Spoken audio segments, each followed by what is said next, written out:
10वीं कक्षा के सभी विद्यार्थियों का तहे दिल से स्वागत, अभिनंदन। विद्यार्थियों, अब कक्षा 10वीं में आ चुके हैं आप, और मैं कहूँगा कि जिंदगी में पहली बार क्रॉस लगा है 10th कक्षा में। यहाँ पर हम बात करेंगे विज्ञान यानी कि साइंस की और गणित यानी कि मैथ्स की। दोनों ही सब्जेक्ट जो हैं आपके रुचि के रहे होंगे। जिन विद्यार्थियों को अच्छे लगते हैं ये सब्जेक्ट, बहुत ही शानदार तरीके से वो पढ़ते हैं इनको, और कुछ विद्यार्थियों को इनमें कठिनाई होती है। दोनों ही तरह के विद्यार्थियों के लिए हमारी कक्षाएं जानी जाती हैं, और जो विद्यार्थी मानते हैं कि कठिन है उनके लिए भी हमारी कक्षा सरल करने में उपयोगी है, और जो विद्यार्थी मानते हैं कि ये सरल है तो उसे हम और भी बेहतर करने की कोशिश करते हैं। आप लोग मुझसे पहले जानते भी हैं, मुझसे जुड़ाव भी है आप लोगों का। आप YouTube के माध्यम से भी मुझसे जुड़े हुए हैं और क्लास के माध्यम से तो जुड़े हुए हैं ही। फिर भी मैं आप सभी से यही कहूँगा कि अगर ये वीडियो आपके पास में किसी माध्यम से पहुंचा है और आप पहली बार इस वीडियो को देख रहे हैं, हमारे इस क्लास YouTube चैनल को देख रहे हैं, तो आपसे निवेदन है कि पहली बार में इसे लाइक मत कर दीजिए, पहली बार में इसे शेयर मत कीजिए, और सब्सक्राइब तो पहली बार में मत कीजिए। अब आप कहेंगे कि ऐसा क्यों कह रहा हूं मैं? उसका रीजन है, किसी भी चीज को परख लेनी चाहिए उसके बाद ही। तो पहले आप परखने के लिए इसके कम से कम 10-15 वीडियो देखिए। जो आपकी LDC है उसका देखिए, प्रयोगशाला सहायक का देखिए। अगर आप 10वीं कक्षा में है तो 10वीं कक्षा का देखिए, 9th में है तो 9th क्लास का वीडियो उठाइए। कुछ लाइव वीडियो है उनको उठा के चेक कीजिए। सबको तसल्ली पूर्वक देख लेने के बाद में अगर आपको लगता है कि विज्ञान और गणित हमसे पढ़नी है तो आपका स्वागत है इस चैनल पर। 2023-24 का जो बैच बनता है उसकी ये शुरुआती दौर की कहानी है। साहब अभी तो छुट्टियां नहीं पड़ी है और आप 23-24 की बात कर रहे हैं। बिल्कुल सही। अब आप 10वीं में आ चुके हैं, 9वीं आपने पास कर ली है। ये प्रारंभिक कक्षा है, आज की पहली कक्षा है ना। आज का जो कालांश है ये फर्स्ट है। तो मैं ये कहूँगा कि थोड़ी सी हम बात करेंगे और उसके बाद ही हम पढ़ना प्रारंभ करेंगे। तो ये विद्यार्थियों, जब भी हम पढ़ना चालू करते हैं, जब आप क्लास में होते हैं, जब टीचर्स ने भी आपको कहा होगा कि रूपरेखा बनाइए, योजना बनाइए, प्लानिंग बनाइए। किसी भी चीज को बिना योजना के करना मेरे हिसाब से सही नहीं होता। क्योंकि आपको मान लो आप मार्केट गए, मार्केट में 5 जगह काम है और उन 5 स्थानों का आप अपना खाका खींच के गए हैं, तो मुझे लगता है कि आप बड़ी आसानी के साथ में मार्ग तय कर पाएंगे कि अपन इस रास्ते से जाए तो ये काम निपट के अपन आ जाएंगे। और ऐसा करते भी हैं हम लोग। कुछ व्यक्ति ऐसा नहीं करते हैं, तो एक ही स्थान पर 4-4 बार जाके आ जाएंगे, और आपको पता है ऐसा करने से समय की बर्बादी होगी, ऐसा करने से धन की बर्बादी होगी, और ऐसा करने से बहुत सारे नुकसान दूसरे भी होंगे। हम कई बार प्रायिकता हमने पढ़ी है 9वीं कक्षा में, तो उन बच्चों को ये पता होगा। अब 10वीं में वापस पढ़ेंगे, जब 15 चैप्टर है आपका प्रायिकता है, प्रोबेबिलिटी का है, तो हम कई बार दुर्घटनाओं की भी प्रायिकता बढ़ जाती है। जिस काम को एक बार में कर लेना चाहिए उसकी जगह हम अगर 5-6 बार अगर हम घूमेंगे तो हो सकता है कोई चोट लग जाए, दुर्घटना भी हो सकती है।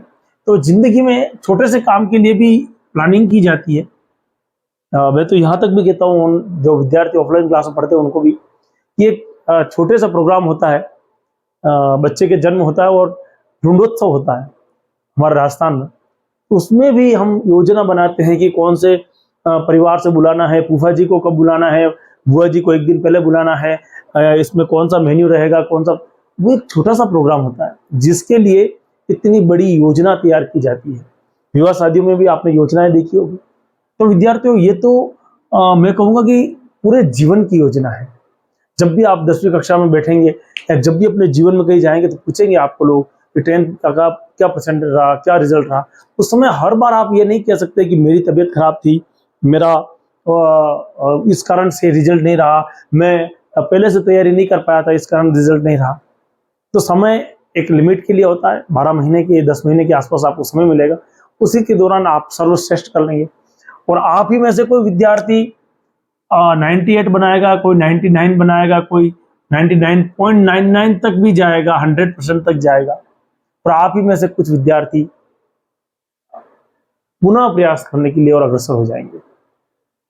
तो मेरा कहना वही है कि पहले बनाइए योजना, आपको क्या पढ़ना है। बिना योजना के मैं भी नहीं कहता हूँ कि आप पढ़ें, योजना बनाइए, उसी के अकॉर्डिंग पढ़िए। और अभी आप लोगों के विद्यालय में सभी कक्षाएं प्रारंभ कर दी होंगी, अगर नहीं हुई हैं तो गणित और विज्ञान के बारे में हम नियमित कक्षाओं के बारे में बात करेंगे। जिनको पढ़ना है वो पढ़ना प्रारंभ कर सकते हैं। पहली बात क्या होनी चाहिए, सबसे फर्स्ट आप मेरे हिसाब से अगर पढ़ने वाले विद्यार्थी हैं तो एक अलग से कॉपी बना लें। जरूरी नहीं है कि आज ही बना लें, मैंने आपको कहा आज का दिन देखें, आप पूरा टटोलें, तो मुझे कसौटी पे परखें कि मैं आपकी बात को कहाँ तक समझ पा रहा हूँ और आप मेरी बात को कहाँ तक समझ पा रहे हैं। देखिए विद्यार्थियों, जब हम विज्ञान की बात करेंगे तो 10वीं की विज्ञान में हमें 16 चैप्टर देखने को मिलते हैं। उन 16 ही चैप्टर की हमें बात करनी होगी। 16 चैप्टर में कुछ चैप्टर आपके बायोलॉजी के हैं, उसको क्या हुआ। यहां पर 3 भाग हैं जिसे आप जीव विज्ञान कहते हैं, दूसरा भाग भौतिक विज्ञान का है, भौतिक विज्ञान का है, और तीसरा भाग रसायन विज्ञान का है। 3 प्रकार के विज्ञान हैं। इन तीनों को आप, कुछ लोगों को बायोलॉजी अच्छी लग जाती है क्योंकि जिंदगी से जुड़ी हुई चीजें हैं तो अच्छी तो लगनी है, और कुछ लोगों को आगे चलकर फिजिक्स अच्छी लगती है। लेकिन आप लोगों ने, अब मैं बताऊं फिजिक्स में क्या है, आप लोगों ने 9th के अंदर गति पढ़ा, ऊष्मा पढ़ी है ना, काइनेटिक एनर्जी, गतिज ऊष्मा, अच्छा गति पढ़ी है ना, गति के नियम पढ़े, ऊर्जा पढ़ी है ना, ये सब बल पढ़ा। ये जो सब आपने पढ़ा था वो फिजिक्स का भाग था, भौतिक विज्ञान का भाग था। और अगर उसमें आपको कठिनाई रही, मतलब आपका फिजिक्स में कहीं ना कहीं दिक्कत है, थोड़ी सी आपकी समस्या है। अच्छा, 9वीं वालों ने, जिन्होंने, जब आप 9वीं में थे, हम पुरानी बातें कर रहे हैं ताकि हम उस बात को समझ सके। 9th में जब आप लोगों ने कहीं पर NaCl पढ़ा, ऐसी चीज के लिखी हुई आई, सोडियम लिखा हुआ आया, क्लोरीन लिखा आया, ब्रोमीन लिखा हुआ आया, उनके ऊपर कितना चार्ज लगा हुआ आया है ना, आपने उनके सूत्र निर्माण की बात कही। जब ये बातें करी तो आप रसायन विज्ञान की बात कर रहे हैं। जब आपने ब्रायोफाइटा की बात करी, जिम्नोस्पर्म की बात करी, एंजियोस्पर्म की बात करी, विटेकर की पंजीकरण की योजना, पंच जगत की योजना की बात करी, और कोशिका की बात करी, माइटोकॉन्ड्रिया की बात करी, कोशिका विभाजन की बात करी, उत्तक की बात करी, तब आपने जीव विज्ञान की बात करी। अब आप में से जिन लोगों को ये सब चीजें अच्छी लगी, उन लोगों के लिए जीव विज्ञान अच्छी थी। जिन लोगों ने गति, ऊर्जा, ऊष्मा, बल, इन पर बात करी ना, गुरुत्वाकर्षण, उन लोगों के लिए भौतिक विज्ञान अच्छी थी। और जिन लोगों के लिए रासायनिक भाग बात करी, उन लोगों के लिए रासायनिक शास्त्र अच्छी थी। पर दिक्कत यह है कि जिन लोगों को इनमें से कुछ भी अच्छा नहीं लगा, उनको भी पास तो 10th में होना है, उसके बिना संभव नहीं है। चलिए हम इसी के अकॉर्डिंग, विज्ञान के अकॉर्डिंग ही बात कर लेते हैं। शुरुआत से पढ़ते हैं, पहला टॉपिक अपन लेते हैं, वहीं से हम प्रारंभ करते हैं। पहली बात, हम 9वीं कक्षा में जाते हैं सबसे पहले, और वहां से लाते हैं विज्ञान। हालांकि ये जो डेफिनेशन में लाया हूं वो 6th क्लास से है। विज्ञान जो शब्द है वो आप सभी लोगों को पता है, तो ऋग्वेद का शब्द है। कौन सा है? ऋग्वेद का शब्द है ना। और साइंस लैटिन भाषा का शब्द है। बात महत्वपूर्ण यह है, इसका अर्थ होता है टू नाउ, जानना। किसको जानना? किसी भी चीज को समझना या जानना साइंस कहलाएगी। अगर विज्ञान शब्द आता है तो आपका विज्ञान ऋग्वेद का शब्द है। ये रीट वालों के लिए भी महत्वपूर्ण है, ये सेकंड ग्रेड के लिए भी महत्वपूर्ण है। कई बार ये प्रश्न पूछ लिया जाता है, जिनमें भी सामान्य ज्ञान शब्द आता है उसके लिए महत्वपूर्ण है। अब विज्ञान क्या है? तो प्रकृति का क्रमबद्ध सुव्यवस्थित अध्ययन। देखिए बात किसकी हो रही है? प्रकृति की, यानी कि नेचर की। क्रमबद्ध, साइंस जब आप पढ़ते हैं तो क्रमबद्ध तरीके से पढ़ते हैं। और देखिए आप साइकिल चलाना सीखे तो आप सीधे ही सीट पर बैठ गए और आप फर्राटे लेते हुए निकल गए। आपने कार चलाना सीखा होगा, हो सकता है अभी आप छोटे हो, आपने नहीं सीखा हो, जो रीट पढ़ रहे हैं उन्होंने सीखा हो, जो बाइक चलाना सीखा हो, स्कूटी चलाना सीखा हो, तो आप एक ही दिन में आपने महारत हासिल नहीं कर ली। पहले आपने बहुत लंबे समय तक पापा मम्मी के साथ में सवारी करी। जब आप लोगों ने वो सवारी करी, उनके साथ बैठ के घूमे हो, तब आपने महसूस किया कि एक्सीलरेटर कहते हैं, ये रेस है, ये ब्रेक है, ये हाथ में होता है, इसको लगाने से गाड़ी रुकती है, या अगर आपके पास में गियर वाली गाड़ी है तो उसको ऑफ करने से क्लच ऑफ हो रहा। ये सारी चीजें आपको एक क्रमबद्ध तरीके से पता पड़ी। अब कोई कहता सर हमने 3 दिन में गाड़ी सीख ली मैंने, सच बात, लेकिन आपका अनुभव 3 दिन का नहीं था।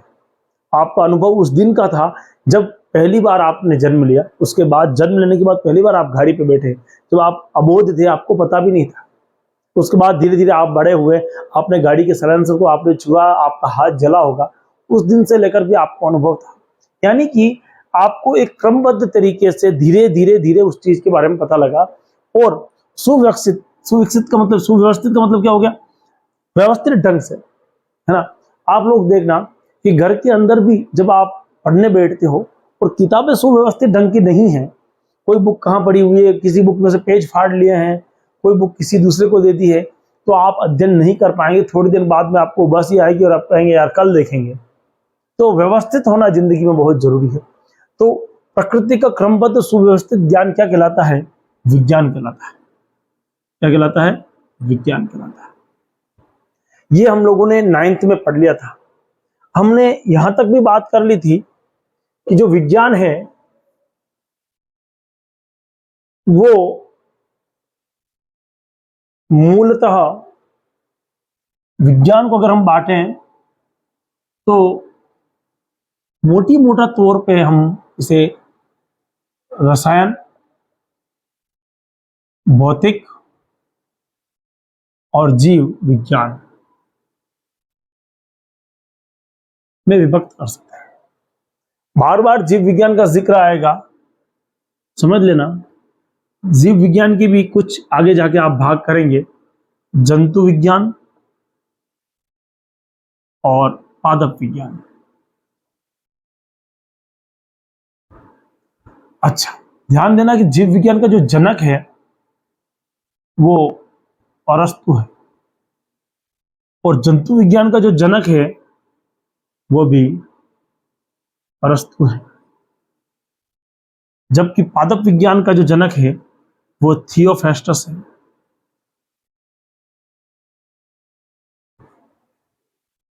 रसायन विज्ञान कार्बनिक होता है और अकार्बनिक होता है। जिसमें कार्बन की बात हो, सी हो, जिसमें वो कार्बनिक, जिसमें कार्बन की बात नहीं हो, अकार्बनिक। भौतिक विज्ञान के बारे में हम भी अध्ययन करेंगे। जनरली जीव विज्ञान के बारे में मैंने आपको थोड़ा सा विस्तृत करने की कोशिश करी है ताकि आप पढ़ पाओ। अब बात आती है विज्ञान के कुछ और भाग की। सबसे पहले इसको मिटा देते हैं। अब उठाते हैं आपके किताब के टॉपिक को, वहीं से हम प्रारंभ करेंगे आज की क्लास।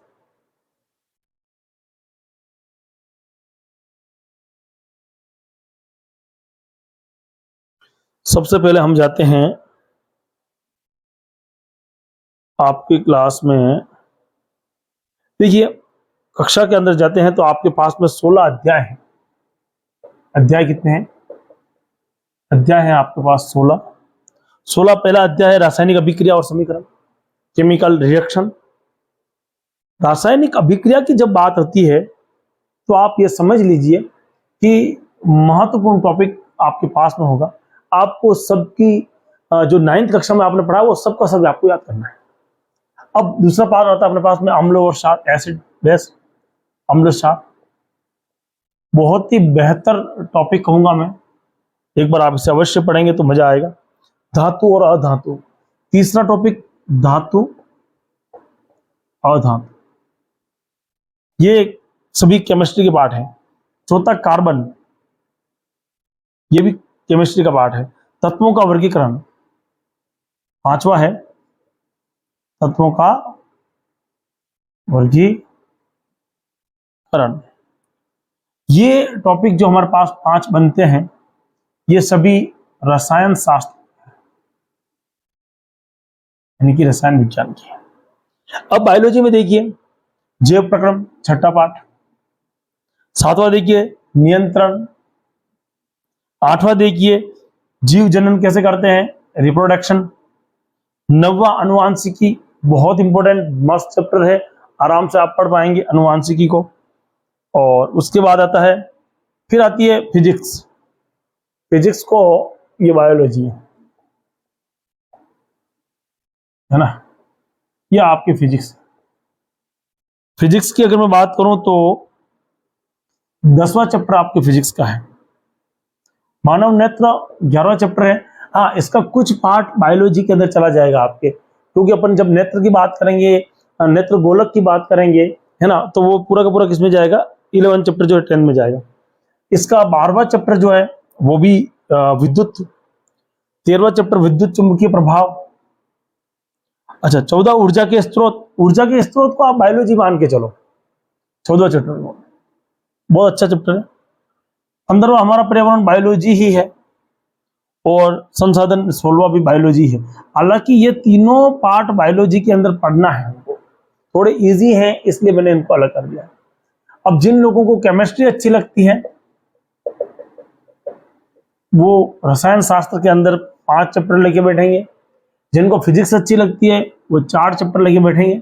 और जिन लोगों को बायोलॉजी अच्छी लगती है वो 7 चैप्टर लेके बैठेंगे। और जिनको सब कुछ अच्छा लगता है उनके लिए एक क्लास बनी है। और जिनको कुछ भी अच्छा नहीं लगता है उनको मैं पढ़ा रहा हूं, आप बेफिक्र रहिए। कोशिश मेरी 100% है कि समय बदल देंगे आपका। चलिए, अब बात आती है पहला टॉपिक की अगर मैं बात करूं, रासायनिक अभिक्रिया और समीकरण। विद्यार्थियों, रासायनिक अभिक्रिया क्या है? रासायनिक अभिक्रिया क्या है? देखिए, क्या आपके अंदर रासायनिक अभिक्रिया होती है? आपने घर के अंदर कभी रासायनिक अभिक्रिया देखी है?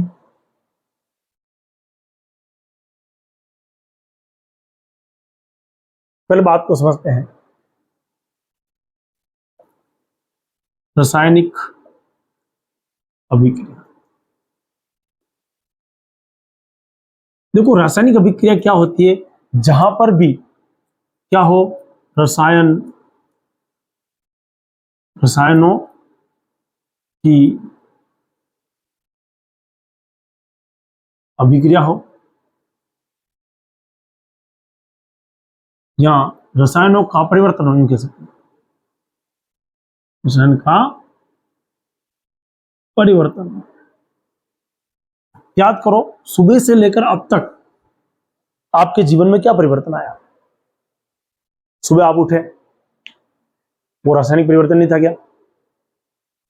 अब आपने चाय पी, जिन्होंने दूध पिया होगा दूध पिया, रासायनिक परिवर्तन हुआ क्या? पेट में तो गया, रासायनिक परिवर्तन हुआ है। मम्मी ने जब रोटी बनाई, सब्जी बनाई, क्या उसमें रासायनिक परिवर्तन हुआ? रासायनिक परिवर्तन वहां पर भी हुआ है, क्योंकि सब्जियों की जब आप मम्मी ने सब्जी बनाई थी तो वो सब्जी या आपने बना ली, जिन्होंने भी बनाई, उसमें आपने रसायन की जगह पर हल्दी डाली है, नमक डाला है, मिर्च डाली है, कैप्सिकम हो गया, है ना, नमक NaCl हो गया। तो ये सारी चीजें जब मिली हैं तो आपस में बदलाव होने के बाद में एक सब्जी बनी है या रोटी बनी है। रसायनों का परिवर्तन आपने सुबह से लेकर शाम तक देखा होगा। आप लोग कहेंगे सब चाय बनी, हाँ, चाय ऐसे नहीं बनी, उसके अंदर दूध भी था, पानी भी था, और तो और चाय पत्ती भी थी, अदरक भी डाला, कुछ आपको मिल गया तो उसके अंदर तुलसी पत्र भी डाल दिए, लेकिन चाय बनने के लिए रासायनिक परिवर्तन हुआ। अब जहां पर रसायनों के अंदर परिवर्तन हुआ वो क्या कहलाया? रासायनिक अभिक्रिया। यानी कि रासायनिक अभिक्रिया बिना रसायन में परिवर्तन के संभव नहीं। पहला पॉइंट अपने पास निकल के क्या आया कि जहां पर भी रासायनिक अभिक्रिया लिखा हुआ है समझ लेना कि रासायनों में क्या हुआ? परिवर्तन होगा। सीधी सी बात है विद्यार्थियों कि अगर कहीं पर भी लिखा हुआ है शुभ विवाह, मतलब क्या हुआ है? रिश्तों के अंदर परिवर्तन आया है। जिस विवाह में जो दूल्हा बना हुआ है वो पहले किसी के मासाजी नहीं हो सकते थे, वो रिश्ता शादी के बाद बनेगा। या दुल्हन जो है वो पहले किसी की मामीसा नहीं हो सकती थी, वो विवाह के बाद आया है। तो यहां पर भी रसायनों में परिवर्तन हुआ है और परिवर्तन होने के कारण क्या हुआ है? रासायनिक अभिक्रिया हुई है। क्या साहब रासायनिक परिवर्तन ही होता है और कोई परिवर्तन नहीं होता? बिल्कुल। हमने 9वीं कक्षा में एक परिवर्तन और पढ़ा था और हमें अच्छे ढंग से याद है, उसे हम कहते हैं भौतिक परिवर्तन। भौतिक परिवर्तन क्या कहते हैं अपन उसे? भौतिक परिवर्तन। एक है रासायनिक परिवर्तन, एक क्या है बेटा? भौतिक परिवर्तन। अच्छा, भौतिक परिवर्तन क्या होता है? जब भी इसके बाह्य कारक लगा है, क्या लगा है? बाह्य कारक। आपने क्या लगाया? इसके बाहर एक बाह्य कारक लगाया, कुछ एक्स्ट्रा से परिवर्तन करने की कोशिश करी, तो उसका क्या हो जाएगा? उसका क्या हो जाएगा? रंग, आकार, संरचना, है ना? रंग बदल जाएगा, आकार बदल जाएगा। पहले किसी दूसरे आकार का था, फिर बाद में किसी दूसरे आकार का हो गया। संरचना जैसी दिख रही है वैसी नहीं रहेगी, है ना? इसमें क्या हो जाएगा? परिवर्तन आ जाएगा। लेकिन जैसे ही वो कारक हट जाएगा, माइनस हो जाएगा, वापस वो पूर्व स्थिति में आ जाएगा। आप लोगों ने देखा होगा, आपने कागज लिया, उसे आपने फोल्ड कर दिया, मरोड़ दिया, वो कागज का मोड़ना एक भौतिक परिवर्तन है, क्योंकि उस कागज को वापस सही किया जा सकता है। लेकिन कागज को जला दिया, वो एक रासायनिक परिवर्तन है। अब कागज पूर्व की परिस्थिति में नहीं आ सकता। इसमें आपका तापमान भी बढ़ जाता है, तापमान में परिवर्तन आ जाता है। आपने पानी को गर्म कर दिया, पानी का तापमान बढ़ गया, भौतिक परिवर्तन है। लेकिन तापमान सही हो गया, वापस उसी स्थिति में आ गया। अब आपने पानी को उबाल दिया, पानी भाप में चेंज हो गया और भाप से वापस क्या हो गया? पानी बन गया। ये भौतिक परिवर्तन ही है। लेकिन आपने पानी को उबालने के स्थान पे पानी में कोई रसायन मिला दिया, तब रासायनिक परिवर्तन है। तो मेरी बात समझ गए? रासायनिक अभिक्रिया के अंदर और भौतिक अभिक्रिया और रासायनिक अभिक्रिया दोनों होंगी, यानी कि भौतिक परिवर्तन और रासायनिक परिवर्तन दोनों होंगे। क्या कहलाएगा? रासायनिक अभिक्रिया कहलाएगी। सीधी सी बात यह हो गई कि रासायनिक अभिक्रिया वे अभिक्रियाएं होती हैं या वे प्रक्रम हैं जिसके अंदर क्या हो? रसायनों का परिवर्तन होता हो, या उसके साथ में रसायनों के साथ साथ में भौतिक परिवर्तन भी नजर आए, उन्हें हम क्या कहेंगे? रासायनिक अभिक्रिया कहेंगे। क्या कहेंगे उसे? रासायनिक अभिक्रिया कहेंगे। आज की कक्षा के अंदर हमारा उद्देश्य आप लोगों तक अपनी बात रखनी थी और मैंने कोशिश करी है कि जिस तरह से मैं ऑफलाइन कक्षाओं में पढ़ाता हूं उसी तरह से आप लोगों तक भी मेरी बात पहुंचे। हो सकता है कि मेरे पढ़ाने की गति थोड़ी तीव्र हो, वीडियो को 2-3 बार देख लीजिए। आप सर्वप्रथम इस वीडियो को देखिए, उसके बाद में अपने मित्रों को शेयर कीजिए, क्योंकि ज्ञान बांटने से बढ़ता है। तत्पश्चात में इस वीडियो को 4-5 बार दूसरे वीडियो और देखिए, टटोलिए। अगर मेरे पढ़ाने का अंदाज आप तक को सही लगता है, समझ में आता है, तब जाकर के इस पूरे चैनल को आप टटोलने के बाद कि ये वीडियो सही है, इनके पढ़ाने का अंदाज भी सही है, तो तुरंत प्रभाव से उसे सब्सक्राइब कीजिए, क्योंकि ये चैनल आपका है, हम पढ़ाने के लिए आपको तत्पर हैं। कोशिश मैं करूंगा कि सारा मटेरियल जिस तरह से हर बार हम कोशिश करते हैं, जैसे रीट में कोशिश करी है, प्रयोगशाला सहायक में मैंने कोशिश करी है निःशुल्क की, और यहाँ पर भी यूट्यूब पर सारा मटेरियल आपको मिल जाए। आप अपने विद्यार्थी, अपने मित्र, अपने सखा, अपने सहपाठी तक इस वीडियो को पहुंचाने की जिम्मेदारी लीजिए। जय हिंद, जय भारत।